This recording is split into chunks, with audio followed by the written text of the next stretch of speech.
So I'm done with my orthopedic surgeon in Cebu. I just to ask favor from him to issue me an order for MRI. So there's a comparison of my last MRI, which was in August 15 and January, which like almost 5 months apart, if there's any growth with the clamp, to see if my medication, my eating lifestyle, and whatever I'm doing right now has prevented any growth. God is still good. God is good. And from day one, He has provided the things that I need. So now I am on my way to my insurance to get an LOA for the MRI and the laboratory. Ako'y 16 years bacterial infection sa tiil nga. Checking the schedule for MRI. I'm in Chongwa, Mandaue to check the earliest schedule for MRI. I can't share this video without giving testimony to how the Lord provided for my 2025 MRI scan. Last year, I sat in the same room on that same chair that the man is sitting, silently crying and praying for our insurance to approve my CT scan, even though I knew our policy did not cover my condition. But I'll share more about it in a separate video. This year, my husband's company switched to a new insurance provider, and it covers now pre-existing conditions like mine. I came to this appointment confident that the insurance would cover the MRI.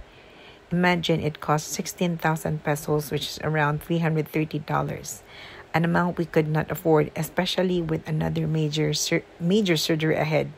I am truly amazed at how the Lord has orchestrated everything so perfectly for me. I know with the upcoming surgery, He will provide what we need, and He's working in ways that we do not see.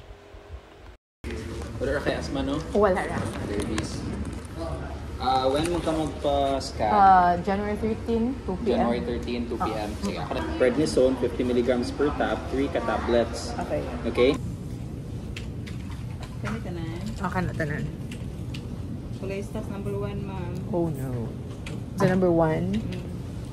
Kuya sa mataan. It is January 13 and it's 12:35.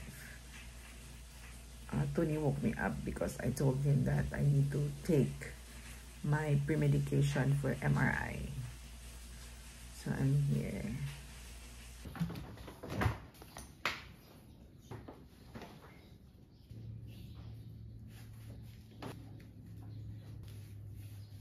My pre-medication for MRI, 7 a.m. And I also have to take my antibiotics and antifungal.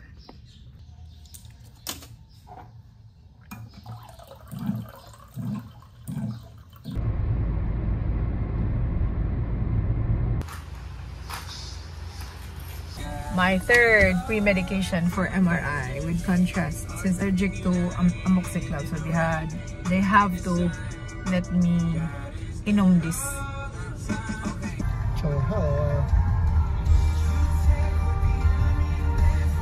Miss Magis. Ay, kwarta. Wala ka kwarta. See you. Mag-explain lang sa first ha, Okay. before ka mag-MRI, but wala na siya yung payment. Okay. Jason Katrina Tates. Meron siya doon. Nakoy bacterial infection for 16 years. Pa-MRI to check it. It's not giving. Gusto na sila metacarpal.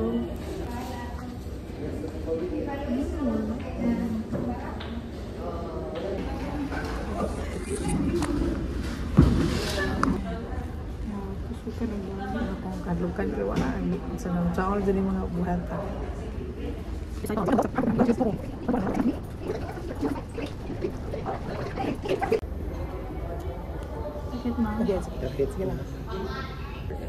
I have not like save arm, or do you have a save arm? Parang arm di mawalan og yun, sir? Oh, wala. Actually, 1 year na ko nag-antibiotics by February. Wala ko nag-GERD. And then, Di ka nag-gadyo ka nagbatay sa kaon. I don't eat carbs, sugar. The meat, radyo ko, labi na karon nag-beef, water and salt, and kamayang kape. Okay. Yeah, that's chocolate house. Ay, salamat. Shooter juga, shooter. Oh my God. Pray lang sa ta. Thank you, Lord. Dili siya mo buto or sa ba? Kabaw na dyan mga pasikot-sikot aning sa hospital eh. Kapila na ko na operahan. Ika-7 na na akong opera still by January 25.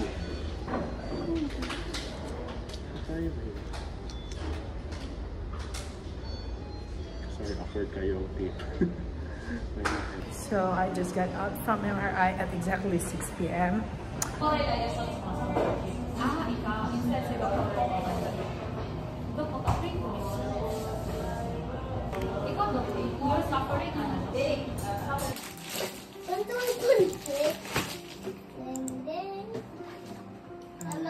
Looking at my MRI. Oh my gosh, I'm scared.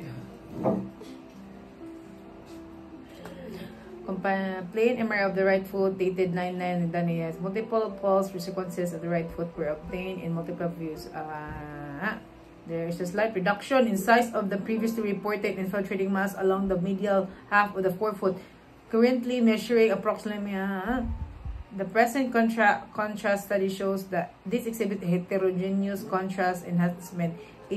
Its appearance on the non-contrast study is fairly stable. Its existence of involving is stable. There is no involvement of the muscles around the third, fourth, and fifth. There is no involvement of the muscles around most. Okay, there is no significant progression in the degree of invasion. I thank you, Lord. Wala rin ako. The wheels of the foot are normal in midfoot and hindfoot are otherwise preserved. Are thickened. There is minimal ankle joint effusion. The rest of the muscles show normal caliber and signal tendency. The plantar fascia is not thickened. The sinus tarsifa is preserved. There is no discrete ligament or tendon abnormality seen in the hindfoot. Impression, slight reduction in size of the previously reported infiltrating mass. Igamay siya! Thank you, Lord. Then findings report the please. So, igamay siya, effective at tambal o akong diet. So, I will go on